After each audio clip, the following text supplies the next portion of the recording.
Pode ir sim, Marcelo. Pode ir. Já está sem imagem. Certo. É porque não dá para apresentar. Uhum. As rinossinusites fúngicas envolvem uma gama de doenças que, na verdade, tendem a se misturar, tendem a ser... Não tendem a se misturar, tendem a ser a mesma patologia com variações diferentes de resposta do hospedeiro. Existe um percentual pequeno também de dependência do agente etiológico, mas é mínimo em relação à resposta dos hospedeiro. Elas classicamente são divididas em lesões em rinossinusites invasivas ou não invasivas. As não invasivas se dividem em duas, que são a nossa relativamente comum bola fúngica e a alérgica aguda.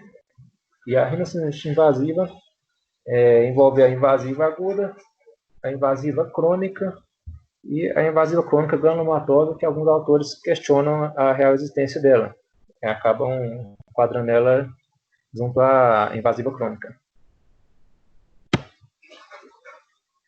De modo geral, as rinossinites fúngicas têm uma prevalência amplamente variável na literatura. Existe uma relação quanto à rinocinite crônica em geral, inclusive a poliposa, de forma que estudos em Porto Alegre relataram a prevalência de lesões fúngicas em portadores de sinusite crônica submetidos à cirurgia, chegando a 6,7%, de forma que na Índia isso pode chegar a 30%. De modo geral, considerando pacientes operados ou não, estima-se que 5 a 10% dos portadores de rinocinite crônica têm algum componente fúngico envolvido. Independentemente do paciente apresentar uma sinusite não invasiva, ele pode sim evoluir para a forma invasiva, mas isso não é algo tão significante. E vai depender das relações das patologias de base do paciente. Alguns estudos que o tratado nos trouxe, trouxe um estudo de 400 pacientes, um estudo retrospectivo, que avaliou padrões de invasão dos pacientes. 87% dos pacientes estudados tinham quadros não invasivos. Desses 87%, 45% deles tinham a forma alérgica, né, a fúngica alérgica, e 40% tinha a forma de bola fúngica. 12,5% dos pacientes tinham a forma invasiva e não foi detalhado para nós. O agente etiológico mais prevalente foi o aspergillus, principalmente na bola fúngica e na forma invasiva aguda. Aqui já para a gente ver a diferença de resposta do hospedeiro, que o mesmo agente traz doenças tão distintas em agressividade em pacientes com situações diferentes de imunidade. Para os pacientes com rinocinite fúngica alérgica, os dermatíceos foram mais prevalentes.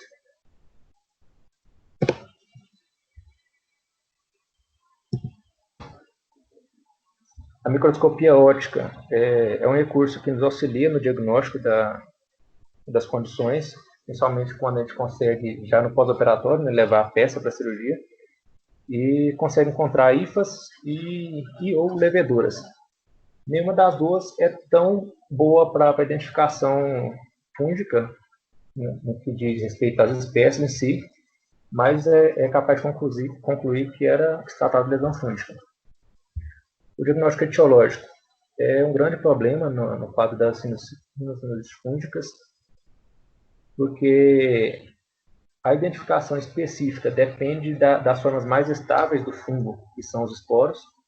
Além de ser formas mais estáveis, também são mais constantes, mais facilmente reconhecíveis.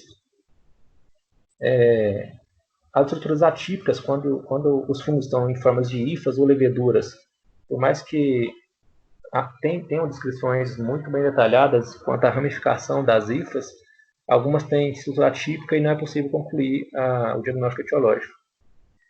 Já se foi cogitado também o uso de métodos de PCR e até a detecção de antígenos, exoantígenos da parede celular dos fungos, mas ele sofre muita interferência da contaminação ambiente.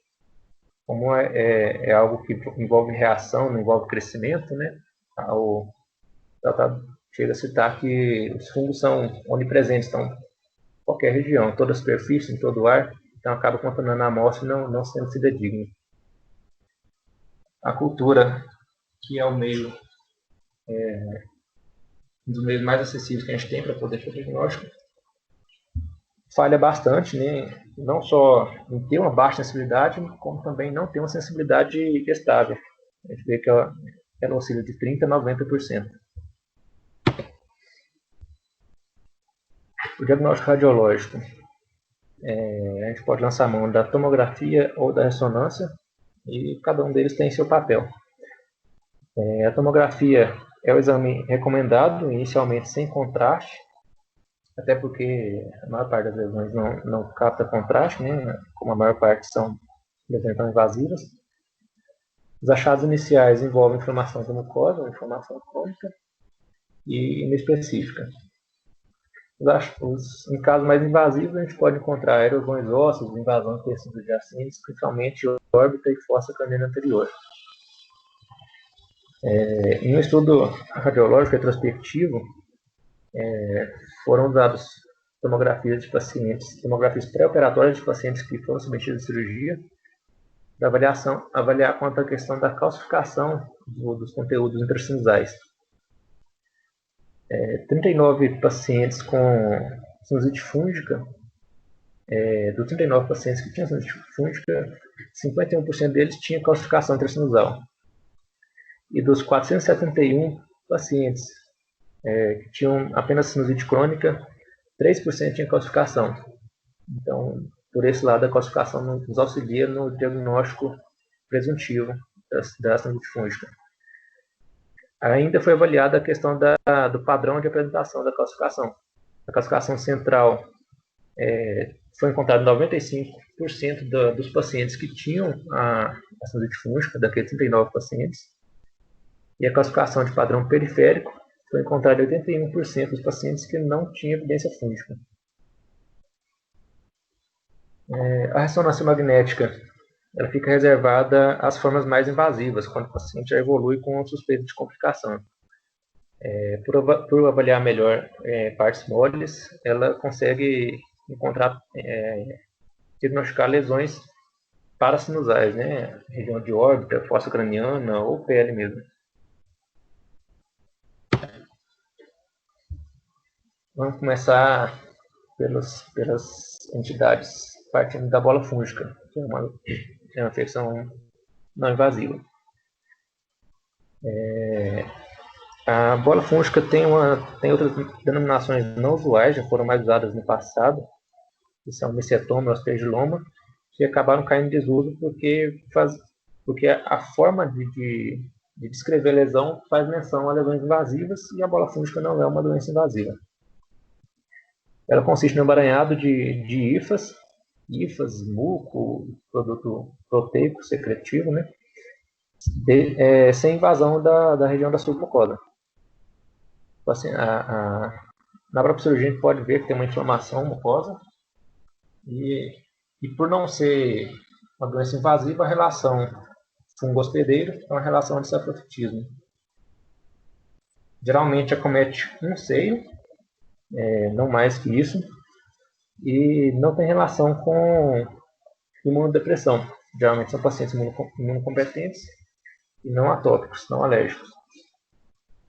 A prevalência dos seios segue uma ordem bem fixada na literatura, começando pelo maxilar, o mais frequente, passando pelo esfenoidal, frontal e raramente atinge o etimoidal. 97% dos casos são laterais e não tem predominância quanto à lateralidade. O quadro clínico do paciente é muito inespecífico e pode ser apenas sintomas de rinocinusite insidiosa. Nada mais. Na radiologia, nós encontramos o velamento do seio, né, o seio preenchido. Mas pode ter esclerose óssea ou afilamento ósseo, dependendo se ela tem um pouco mais de compressão ou não. E ocasionalmente a gente pode encontrar as densificações que a gente estava tratando lá atrás, a opacificação metálica intracinusal. Isso geralmente é decorrente do acúmulo de metais na secreção, cálcio, zinco, magnésio e ferro. A cultura é muito pobre, é 1 para 1, 50% de aproveitamento. E o agente mais frequentemente isolado, até um pouco por questão de facilidade da microbiologia, é o aspergillus. A histopatologia encontra apenas infecções crônicas com hifas que não invadem a mucosa. O tratamento é eminentemente cirúrgico, envolve a sinusotomia e a remoção do conteúdo. É recomendado, inclusive, nos pacientes assintomáticos, e as recidivas não são frequentes. A sinusite fúngica alérgica foi descrita numa entidade tão antiga, né, anos 70, 80, e ela, na histopatologia dela foi encontrado uma correlação muito grande com a aspergilose bronquopulmonar alérgica. Inclusive, divide algumas coisas, entre elas a infecção pela aspergillus. No histopatológico a gente encontra muco, esse muco rico em eosinófilos, uma mucosite, inflamação inespecífica da mucosa, poucas hifas, curiosamente, e cristais de Charcot-Leyden. Nessa parte da histopatologia a gente consegue imaginar um pouco da patologia que está sendo envolvida, né? Como é uma lesão fúngica alérgica, a gente consegue, por mais que tenha poucas hifas, ter uma lesão mais ampla, por conta da resposta alérgica do paciente. Os principais agentes envolvem o aspergillus e o rhizomuca. De fisiopatologia, até hoje não é bem esclarecida, né? Pelo contrário, é bem mal esclarecida. Não tem um consenso em direção resolutiva ainda, e acredito que seja multifatorial. Sabe-se que envolve uma inflamação eosinofílica e que esses eosinófilos têm um papel importante na mucosite, na produção do muco. Envolve também a sensibilidade mediada por IgS, geralmente são pacientes atópicos, não infrequentemente são pacientes com sinusite crônica poliposa. E envolve também receptores específicos para células T. O quadro clínico é um quadro insidioso, como eu já estava falando, insidiosa, com rinorreia espessa e escura, com relatos clássicos na literatura de pasta de amendoim. É uma consistência mais viscosa, a castanha ou amarronzada. Os pacientes frequentemente são atópicos, são portadores de polipose nasal e podem apresentar deformidade facial por remodelamento ósseo devido à pressão intracinusal. O muco muito espesso não tem vias de saída e faz remodelamento do seio. A hipersensibilidade mais frequentemente encontrada é do tipo 2 e 4, está envolvida com a fisiopatologia, mas ainda é obscura. A população mais acometida envolve idosos, ficou faltando aqui nessa parte, são pacientes idosos com rinocinite crônica, frequentemente poliposa, asmáticos e com sensibilidade aumentada à aspirina. A radiologia da doença. A fúngica alérgica envolve vários seios, diferentemente da bola fúngica, que tende a pegar um só. Tem áreas de hiperatenuação heterogênea, pode haver mucocele. É possível, principalmente nos quadros que estão um pouco mais avançados, ver uma lesão expansiva, que sai empurrando, deformando, erodindo o osso, mas apesar de erodir o osso, a erosão é por pressão e não por invasão. Pode chegar a cometer órbita, fossa posterior, faz destruição septal, acomete o lado contralateral das fossas nasais. E é um importante diagnóstico diferencial com a rinite fúngica invasiva, por conta dessa erosão, das compressões. O exame geralmente é bem feio. Às vezes, inclusive, a radiologia não consegue diferenciar somente por imagem. O tratamento da fúngica alérgica envolve o tratamento cirúrgico, não sempre, mas quase sempre. Nesse ato cirúrgico é feita a polipectomia, a gente retira também a mucina dentro dos seios e tenta modificar a anatomia para mantê-la mais viável para a irrigação, o acesso a medicações tópicas. A gente vai ver que não tem muita relação com o corticoide tópico, o tratamento não tem muita evidência, mas a lavagem ainda é uma das formas de tratamento e o acesso para o seio tem que ser feito na cirurgia. A reabordagem não é incomum, então, da mesma forma que as pacientes com polipose não operam uma vez, pacientes com sinusite fúngica alérgica também podem não operar só uma vez.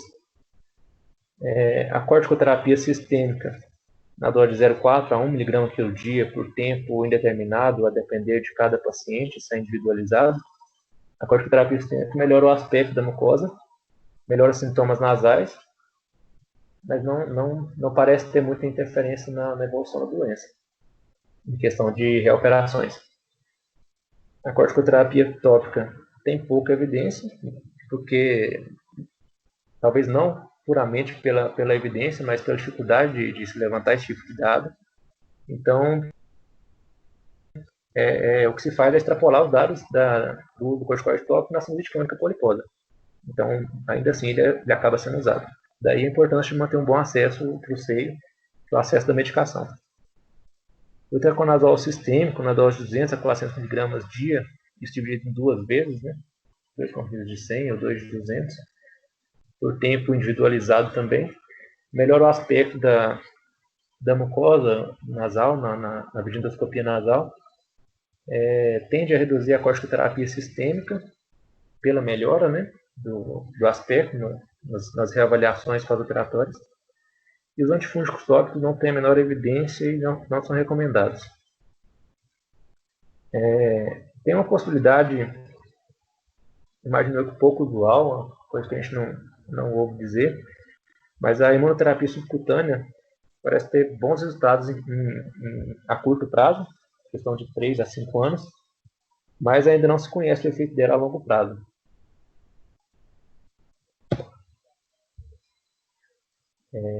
Sinusite invasiva aguda, sinusite invasiva aguda.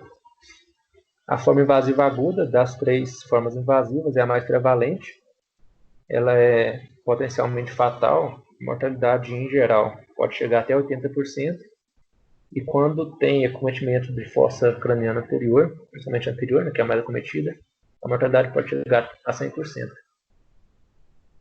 Os fatores de risco envolvem todos aqueles que trazem imunossupressão importante. Da mesma forma que as não invasivas não precisavam de ter imunossupressão, mas que pudesse ter, não era necessário. A invasiva aguda é quase um pré-requisito para o seu desenvolvimento.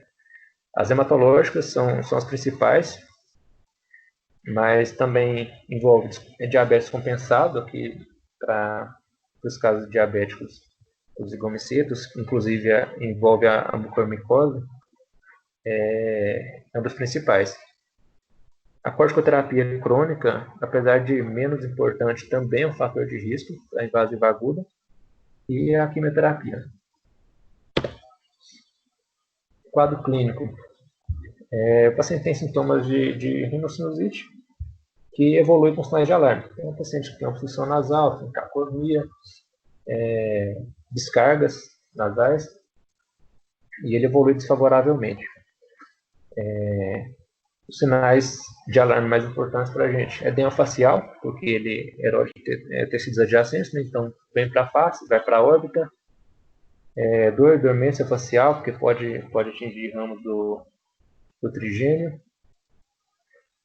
Lesão de par craniano de forma unilateral, Alterações visuais agudas, porque não é infrequente invasão orbitária.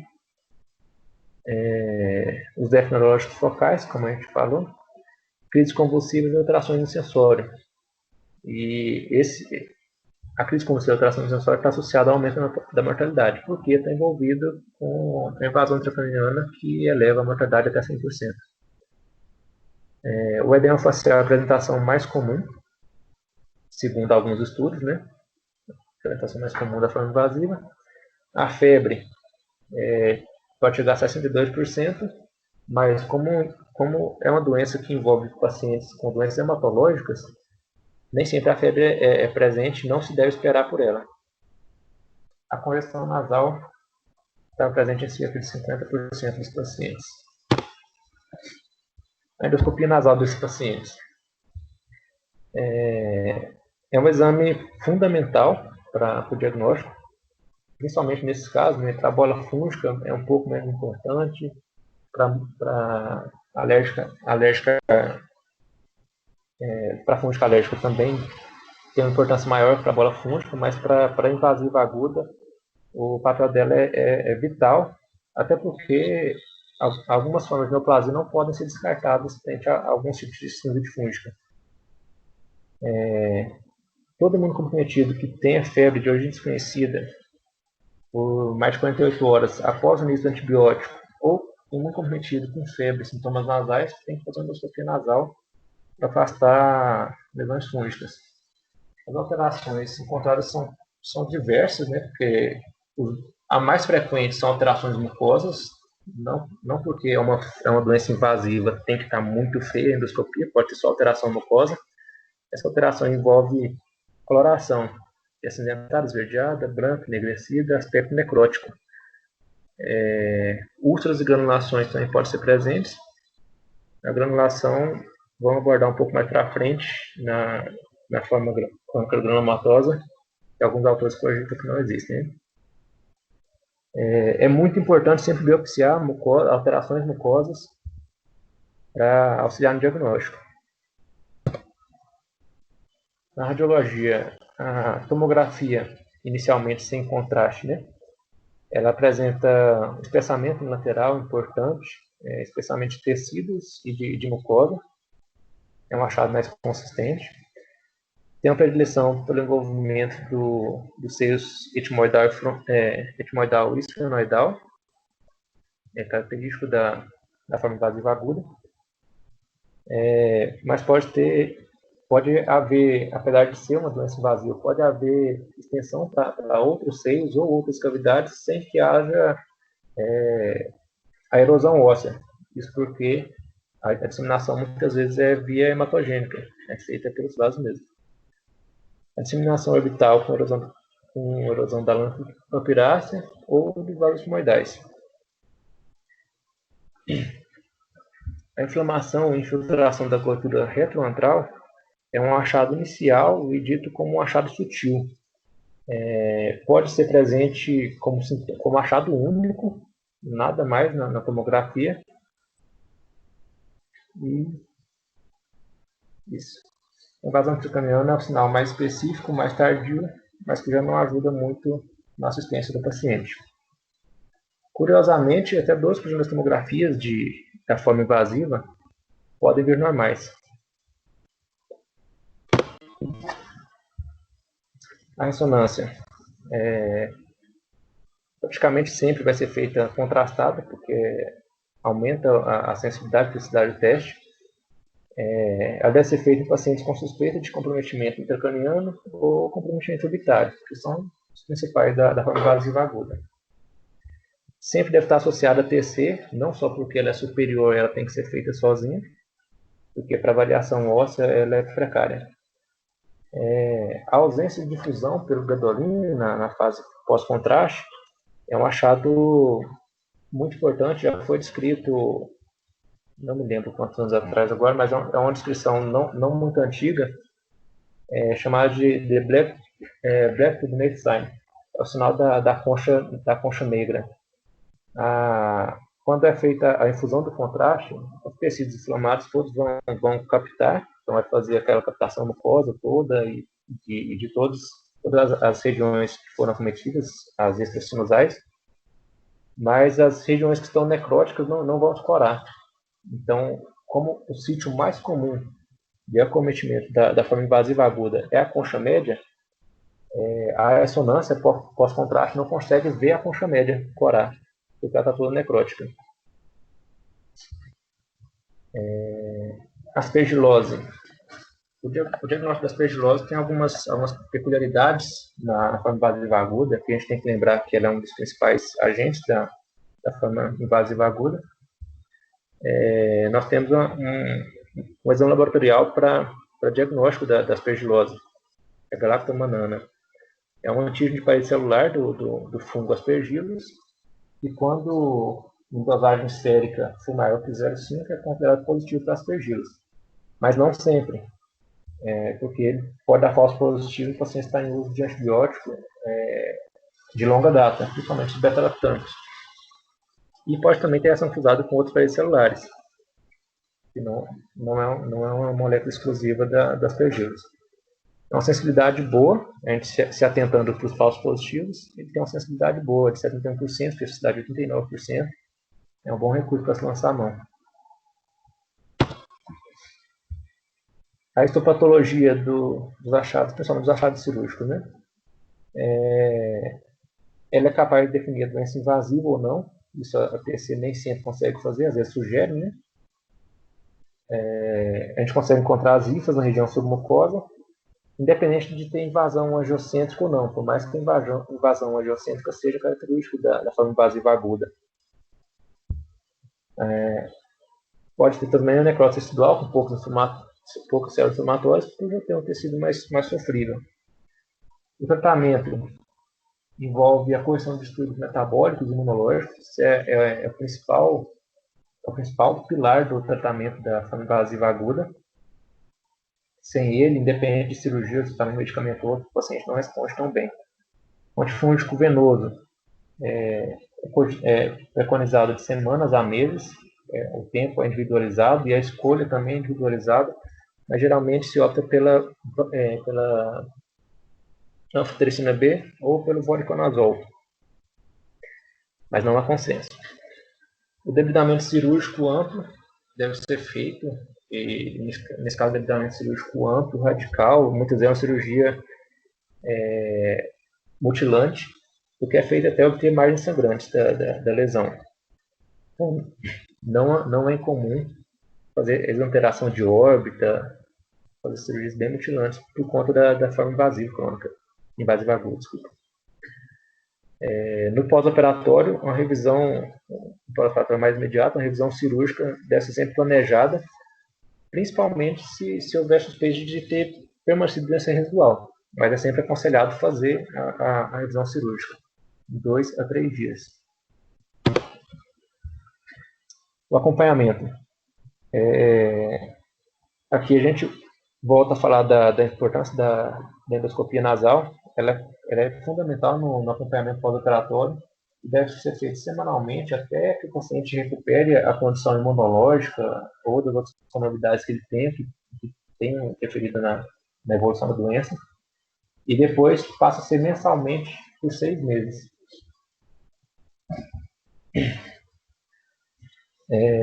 Fatores prognósticos para a sobrevida na forma invasiva aguda. O diabetes é um fator prognóstico, por mais que ele interfira na imunidade, o paciente faça uma imunodeficiência, ele é um fator de prognóstico bom, porque é um fator que é facilmente retirado, né? Você consegue, de todos os fatores de risco que a gente falou, de imunodeficiência, ele é o mais facilmente controlado. Então, fator de prognóstico bom para a sobrevida. O tipo de fungo não interfere na mortalidade. E a intervenção cirúrgica, os pacientes que foram submetidos a cirurgia radical, tiveram melhor prognóstico sobrevida também. Saindo da invasiva aguda, agora a gente passa para a crônica, que lembrando se divide em duas. A forma invasiva crônica é uma afecção mais rara, é insidiosa, por isso crônica, né? O espaço temporal dela envolve aquele espaço de 12 semanas também, sintomas por 12 semanas, algo insidioso, e evolui com invasão subepitelial. Geralmente, os pacientes são imunocompetentes, né? Cogita-se que seja a evolução desfavorável das não invasivas, e geralmente se apresenta como massa intracinusal, fazendo erosão óssea por invasão, nesse caso não por compressão. Pode haver extensão para a órbita, palato e fossa craniana, que são as margens do sítio. No quadro clínico, são pacientes com sintomas de sinusite crônica, que evoluem desfavoravelmente. Aqui os sintomas visuais são muito importantes, porque a órbita é um sítio de predileção muito importante. Então, o paciente pode ter proptose, edema periorbital, amaurose, paralisia, principalmente dos pares que fazem motricidade ocular, convulsões e déficit neurológico focal. A endoscopia nasal, o paciente vai ter aquele edema mucoso da inflamação, eritema, pode haver pólipos, nesse caso não necessariamente são pólipos alérgicos, podem ser pólipos reacionais. A secreção mucopurulenta vai estar presente e também pode ter pouca alteração. O histopatológico evidencia apenas inflamação crônica e tecido de granulação, além dos achados fúngicos, né, dos sinais fúngicos. A tomografia desses pacientes evidencia uma esclerose óssea. A esclerose óssea é uma apresentação da osteite crônica da lesão. É evidenciado também o processo invasivo, que tem o efeito de massa, porque é algo crônico, né? Então ele invade e faz efeito de massa ao mesmo tempo. A destruição óssea, a extensão além e a destruição e invasão além dos seios paranasais. A ressonância magnética com contraste serve para os mesmos fins de todas as outras que nós discutimos até agora. A invasão orbital, a invasão de partes moles. O tratamento. Da mesma forma que a invasiva aguda, ele envolve eminentemente cirúrgico, né? Envolve a dissecção, o debridamento e o uso antifúngico sistêmico. Nesse caso, o antifúngico sistêmico tem aquelas mesmas controvérsias, mas é recomendado. A recorrência não é incomum. O acometimento crônico desse quadro não torna muito comum a recorrência e tem uma mortalidade alta. Sinusite fúngica crônica granulomatosa. Só relembrando, essa é a entidade que alguns autores consideram junto com a crônica invasiva, não como um subtipo específico. Também é uma rinocinusite com sintomas insidiosos, geralmente são imunocompetentes. Tem a massa, é característica a massa expansiva na região das bochechas, órbita, nariz. E ela é rara aqui na nossa região no Ocidente. É mais comum na Índia, no Sudão, no Paquistão. A histopatologia dela, a gente pode encontrar a resposta granulomatosa, com a fibrose considerável, granuloma não caseoso, células gigantes de Langerhans. Essas células de Langerhans geralmente estão repletas de hifas no seu interior, e as hifas na periferia são menos volumosas, menos presentes. O principal agente é um dos aspergilos flavos. O tratamento dela não tem um consenso específico só dela, tanto é que o pessoal trata, eles recomendam, eles não conseguem diferenciar o tratamento da granulomatosa e da não granulomatosa de forma diferente. Então, a tendência é que se trate igual, da mesma forma que alguns autores consideram como iguais as entidades. É feito um debridamento amplo, aeração do seio e preconizado antifúngico sistêmico. por pelo menos 6 semanas. Nesse caso, o voriconazol é mais recomendado, mas não com grandes embasamentos.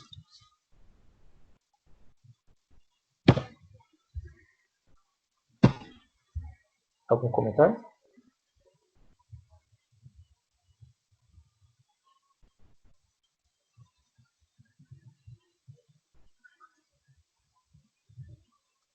Você encerrou, Marcelo?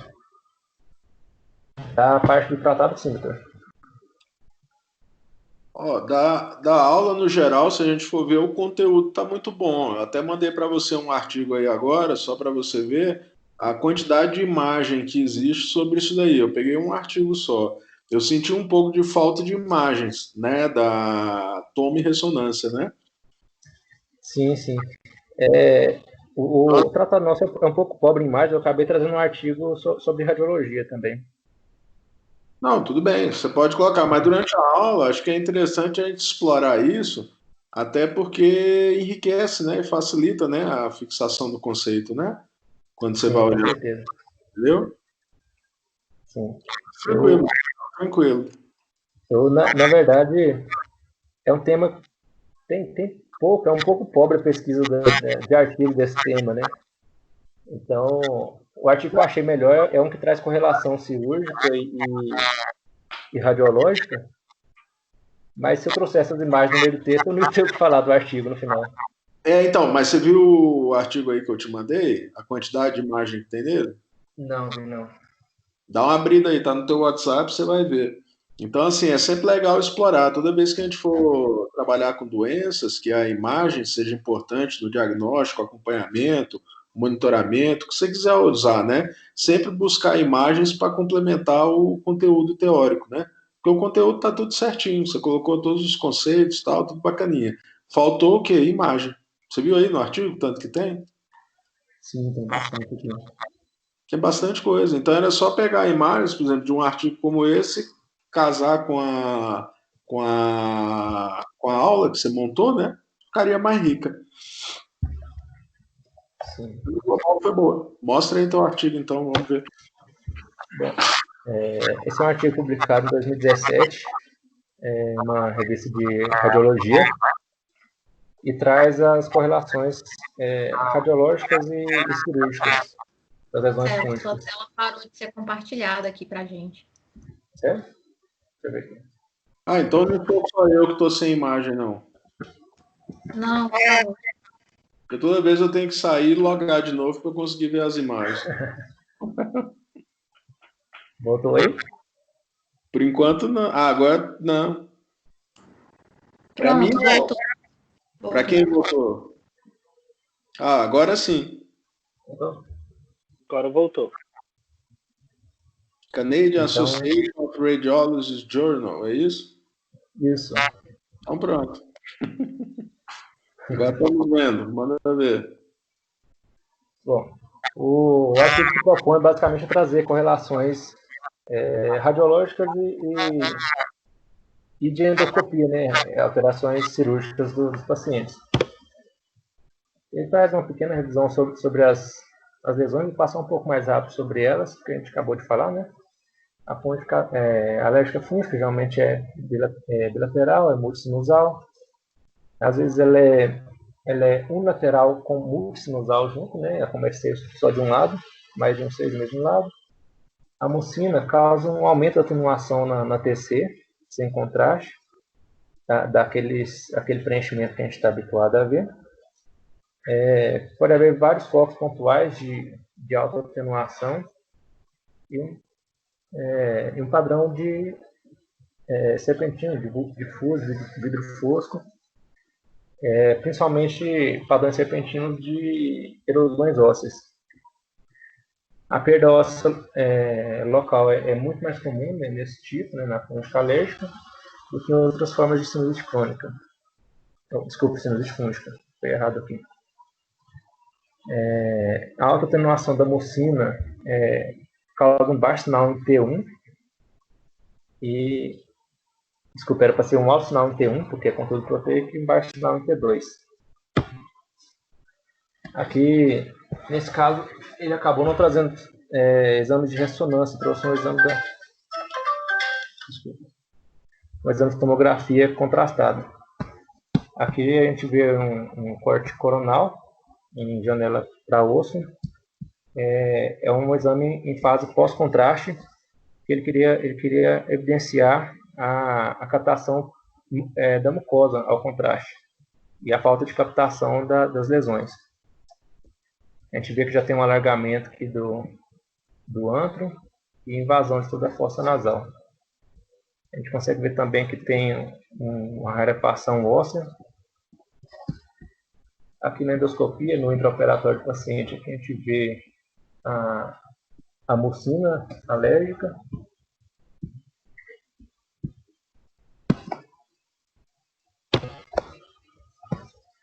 A bola fúngica. A bola fúngica já envolve seio único, né, com centro hiperdenso, no ATC. O exame de escolha consiste no ATC, como a gente já comentou. E quando a gente faz a aplicação do contraste na tomografia, a captação que a gente encontra é a captação mucosa, que é a região vascularizada que está inflamada. A bola não tem vascularização, então ela não capta contraste. Os achados mais comuns na PC são a esclerose, o espessamento, né, sinais de osteite, sinais crônicos, erosão e remodelamento e expansão do ósteo. Na ressonância, a bola fúngica em T1 e T2 tem baixo sinal, porque é pobre em água, né, a gente vê que é um conteúdo mais sólido, inclusive rico em metais. E em T2, especificamente, o baixo sinal pode prever a calcificação, e metais não intensificam em T2, e outras substâncias paramagnéticas que fazem parte do conteúdo da bola fúngica. Por definição, não pode ter invasão. Então, aqui a gente tem uma tomografia em janela para osso, em corte axial. A gente vê que tem um espessamento ósseo aqui, tem um sinal de osteite, um alargamento amplo, essa hiperdensidade aqui no meio. A gente vê que além de alargar o antro e sair do seu maxilar, ela comprimiu o septo. Por compressão, ela perfurou o septo e atingiu a fossa craniana contralateral, a fossa nasal contralateral. Vocês conseguem ver meu cursor?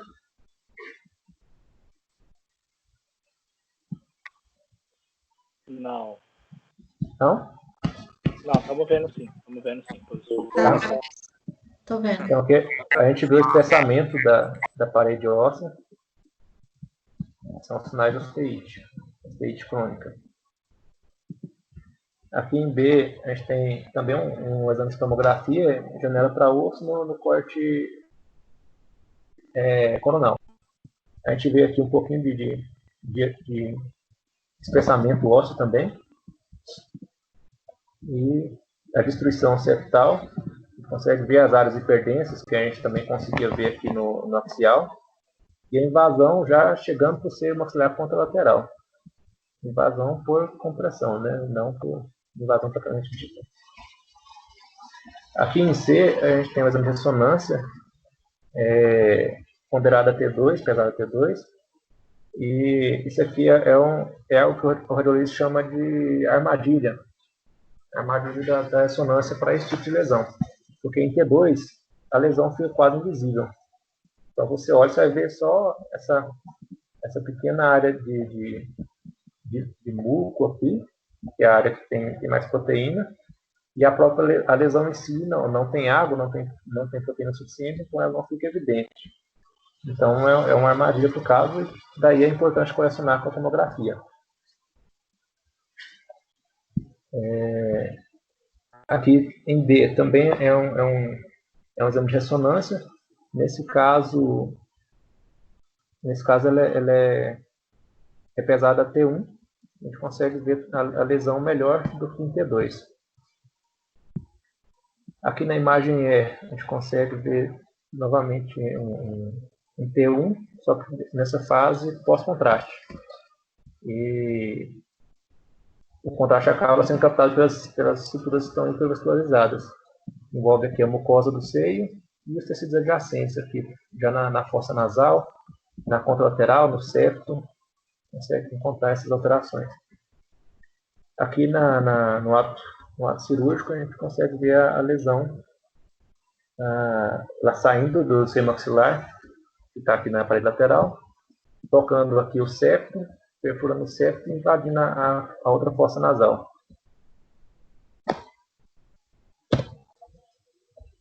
A fúngica invasiva aguda. O achado mais precoce do TC é o espessamento da mucosa nasal, vertente mental, e também nos tecidos moles por conta da invasão, né? Pode haver enfisema de tecidos moles da cavidade nasal, enfisema submucoso, que é considerado um sinal muito específico da doença, de doença precoce, a doença ainda localizada no nariz ainda. Específico, mas não patognomônico. Alguns autores correlacionam essa enfisema submucosa na tomografia com o sinal da turbina da concha média preta, da turbina preta. Porque o enfisema submucoso, quando ele está presente, a concha média já é desvitalizada. Então, ela não vai ter irrigação, não vai ter viabilidade alguma. Quando você faz a ressonância pós-contraste, também não vai corar a concha média, então a concha média fica preta. A erosão óssea ou extensão sinusal é altamente vestível da forma invasiva, porque as outras são menos frequentes. A obliteração da gordura periantral é um sinal sutil, como a gente tinha comentado, às vezes talvez um sinal único. A extensão intraorbital a partir da doença etimoidal é muito característica, até porque a forma invasiva, como ela tem uma predileção para o etimoide, principalmente a concha média, ela tem muita invasão orbitária. E a invasão pode não ser por erosão óssea. Aqui nesse caso a gente tem uma tomografia de janela para osso, um corte coronal. A gente vê aqui na fossa nasal direita a concha média bem atrófica, você vê que ela não tem aquele corpo bem definido, e ela está toda aerada, cheia de enfisema. A concha inferior também está sofrida, tem um aspecto mais atrófico, mais necrótico, e também tem enfisema. Aqui ainda na tomografia, um corte coronal, só que um pouco mais para trás, a gente vê nitidamente aqui essa região que a gente nem vê a concha média nessa porção aqui mais. No intraoperatório, aqui a gente tem o septo, aqui a gente tem a concha média, a concha inferior toda necrótica, que bate com a achada da tomografia e que bateria com a achada da ressonância da concha média negra.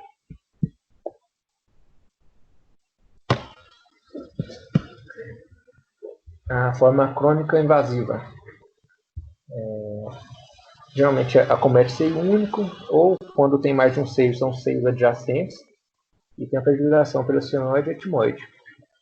A tomografia sem contraste traz áreas com atenuação, a atenuação dela é maior que o músculo, né, que ela um pouco mais escura que o músculo, sem área de calcificação.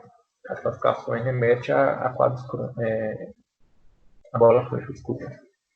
Na ressonância, a gente tem um sinal intermediário em T1 e muito baixo sinal em T2 das lesões.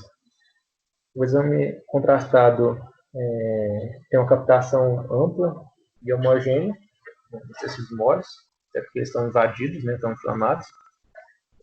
Geralmente não há expansão significativa do seio, e a erosão, quando acontece, é só na região do extravasamento, na região da invasão adjacente. Essa entidade da crônica invasiva, ela é indistinguível radiologicamente de processos neoplásicos. Então, nunca se deve afastar com base na imagem. Aqui na imagem a gente tem uma tomografia em corte axial, em janela para partes moles. A gente vê a rarefação óssea, né? A gente vê as erosões. Em B, a gente já tem uma janela para osso aqui. a gente melhora a erosão aqui na parede anterior do seio maxilar esquerdo. Tem um pouco de erosão aqui para trás também, não tem a parede posterior do seio maxilar. E o alargamento aqui do antro maxilar esquerdo. Nesse caso, a tomografia não contrastada. A tomografia com contraste, a gente já consegue ver um pouco de captação aqui nessa região. Aqui em D, a gente consegue ver é uma de ressonância que está ponderada em T2 e que tem um baixo sinal da lesão.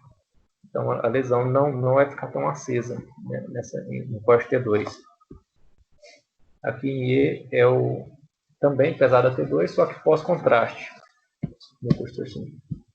A gente vê aqui, após o contraste, o centro da lesão não é captante ou é pouco captante, e a periferia da lesão tem uma captação mais ampla ao contraste, no caso ao gadolínio.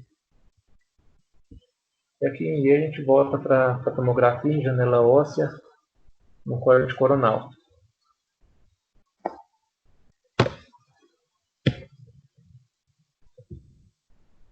Ele travou aqui.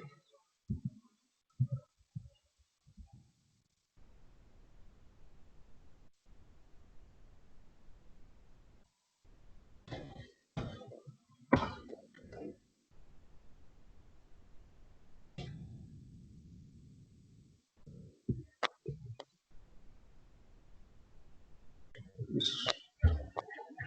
O que eu trouxe hoje era isso.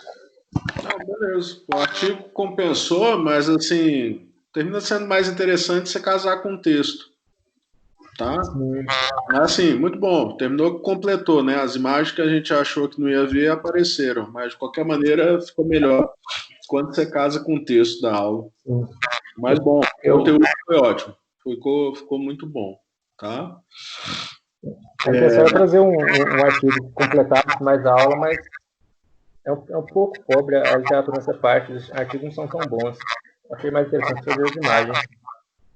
A dificuldade é que você, assim, não tem isso de uma forma tão frequente que os serviços se organizem para montar banco de dados. Essa que é a realidade. Sim, então, e não é uma condição muito frequente. Fica tudo muito esparso, né? E aí, na hora que você vai buscar conteúdo, realmente, isso aí que você percebeu é a realidade. Você não acha muito, né? Não é que não tenha nada, mas você acha pouco, né? Sim. Perfeito. Então, vamos lá, vamos em frente. O que nós temos aí de internados? Quem que vai apresentar?